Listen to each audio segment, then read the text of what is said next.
All right, everyone. 10 Tampa Bay Chief Meteorologist Bobby Deskins here. Today, I want to talk about the rainy season in Florida, and more specifically, the Tampa area, because it does actually change just a little bit. The National Weather Service has actually put together some dates, and they say in the Tampa area, the rainy season starts generally around May 25th and goes through October 10th. It starts a little bit sooner, about the 15th in Miami, and goes a little bit longer towards the middle end of the month in October for the Miami area as well too. So we get to that little bit more drier air in place in the Tampa area before they do down south. So let's talk a little bit about it today. Obviously, you can see that the dates that we have there. This is one of those things where it really depends on the kind of moisture that you have left over in the fall. Here's what the overall season looks like, and you can see January through May is dry, at least the majority of May. But look at June, July, August, September. That's where we receive most of the rainfall that we're going to get every year.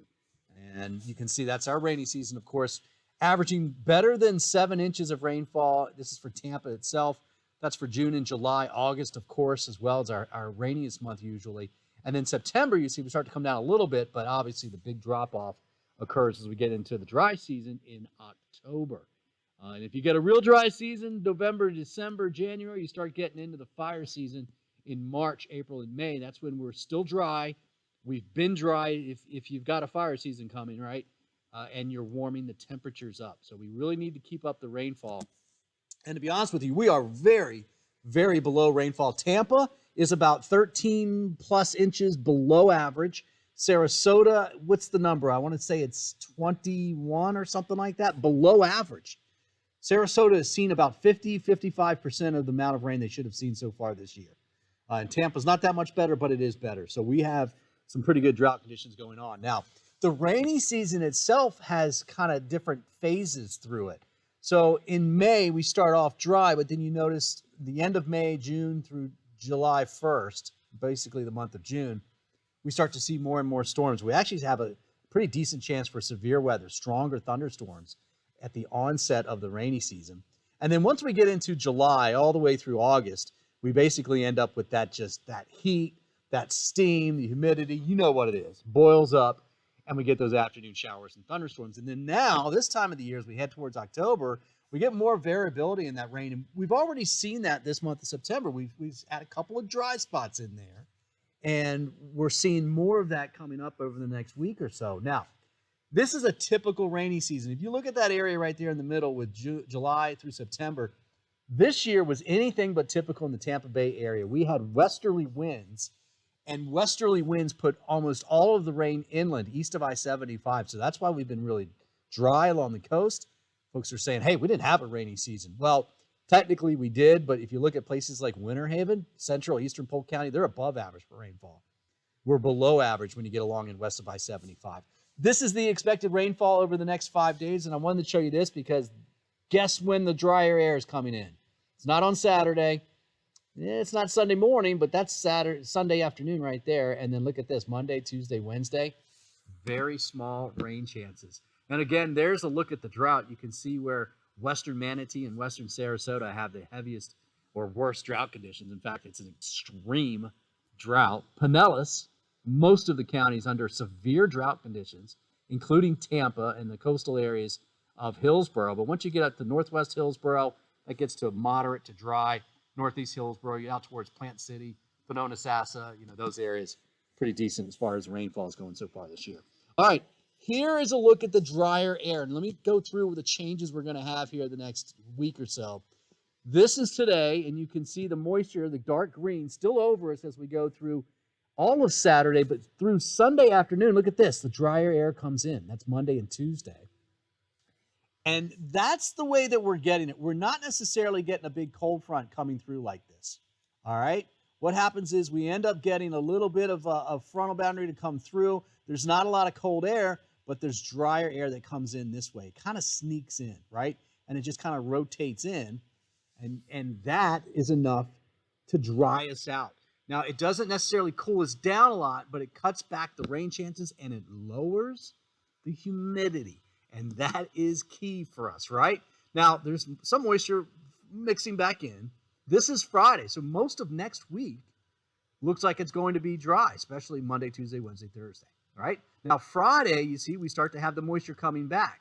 But look, there's another front back here, another batch of dry air. So this is Friday, Saturday, Sunday. Still some moisture. In fact, the rain chance will come back next weekend. But look, it's right on the doorstep. Yeah. And in fact, that could be, and it looks like it to me, this could be our first good cold front where we drop the temperatures as well, too. That's around the 8th or the 9th of October, right? So, yeah, a week from Sunday, week from Monday, we get our first real good cold front. That's a possibility at this particular point, according to the GFS. Now, this is a model. It's actually the ensemble. So it's the GFS model talking about that graphic I just showed you, which is called the precipitable water. Just picture about a yard by yard column, meter by meter, right? A column of air going from the ground straight up. If you were to squeeze out all the moisture in that atmosphere, how much would you come up with? Over 2 inches is this number down here, right? And you see that reflected in every one of these runs of the GFS. That's a run, that's a run, that's a run, that's a run, that's a run, that's a run, all the way up to 30, right? All of the runs of the GFS are seeing that, yeah, there's a lot of moisture here, but look what they're showing you Sunday into Monday.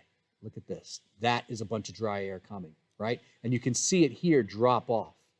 This number, PW, really needs to be 1.75. Somewhere you can get it at 1.5, but it really needs to be 1.75 or higher for us to get those afternoon showers and storms like we do in the summer. This is going to drop down to 1.5 inches or less. And you see, well, what you don't see really, there's a little bit of an incline, but you don't see anything back up here towards 2.